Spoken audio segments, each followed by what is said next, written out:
అలాగే మనం తదుపరి రాశి చూసుకున్నట్లయితే ధనుసు రాశి. మరి ఈ ధనుసు రాశి వారికి కూడా వచ్చేసి ఈ వారంలో మరి వీరికి ఎలా ఉండబోతుందంటారు గురువుగారు? ధనుస్సు రాశి వాళ్ళకి ఎంత పరిగెడుతుందంటే అక్కడ చంద్రబాబు నాయుడు గారు చక్కగా ముఖ్యమంత్రి అయిపోయారు ధనుసు రాశి ఆయన.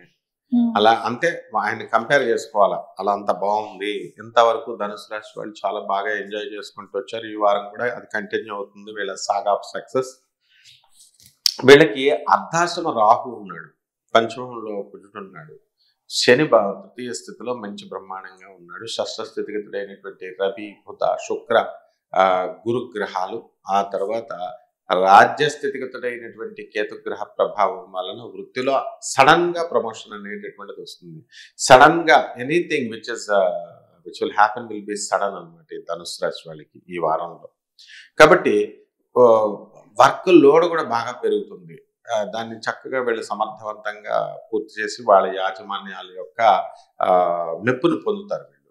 తర్వాత ఈ యొక్క మహిళలు, ధనుసు రాశి మహిళలకి, వీళ్ళకి రాజకీయ రంగాలలో ఉన్నటువంటి వాళ్ళకి పదవులు రావడానికి అవకాశాలు ఉన్నాయి, నామినేటెడ్ పోస్టులు రావడానికి అవకాశాలు ఉన్నాయి. ఆడవాళ్ళందరికీ కూడా చాలా మనశ్శాంతిగా ఉంటుంది. ఎంతవరకు ఈ అడ్మిషన్స్ టైం కదా, పిల్లలు బుర్రలు తినేస్తూ ఉంటారు. కాబట్టి వీళ్ళని ఆ కాలేజీలో వీళ్ళ ఈ స్కూల్లో పిల్లలు చదవట్లేదు, ఇలాంటి బాధలతో బాధపడినటువంటి వాళ్ళందరూ కూడా కాస్త రిలీఫ్ వస్తుంది. ఇంకా పూర్తి రిలీఫ్ రాదనమాట ఈ వారంలో. అలాగే రియల్ ఎస్టేట్ వ్యాపారాలు, బిల్డర్లు ఉన్నారు, వాళ్ళు బ్రహ్మాండంగా అమ్ముకుంటారు, కొత్త కొత్త వెంచర్లు స్టార్ట్ చేస్తారు.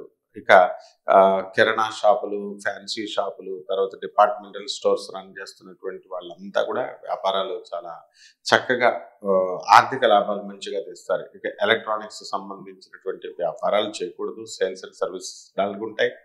అలాగే ఈ యొక్క కంప్యూటర్స్, సాఫ్ట్వేర్ ఇంజనీర్స్ ప్రాజెక్ట్స్ కొత్తగా రావు అనమాట. కాబట్టి సాఫ్ట్వేర్ ఇండస్ట్రీస్ కొంచెం బాగుండదు అనమాట పరిస్థితి.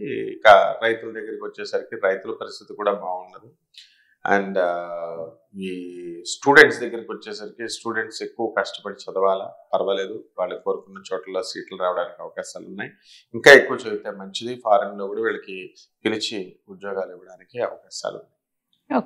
ఓకే గురుగారు, ధనుసు రాశి వారికి వచ్చేసి ఈ వారం ఎలా ఉండబోతుంది అని వాటన్నిటి గురించి అయితే మాకు చెప్పారు.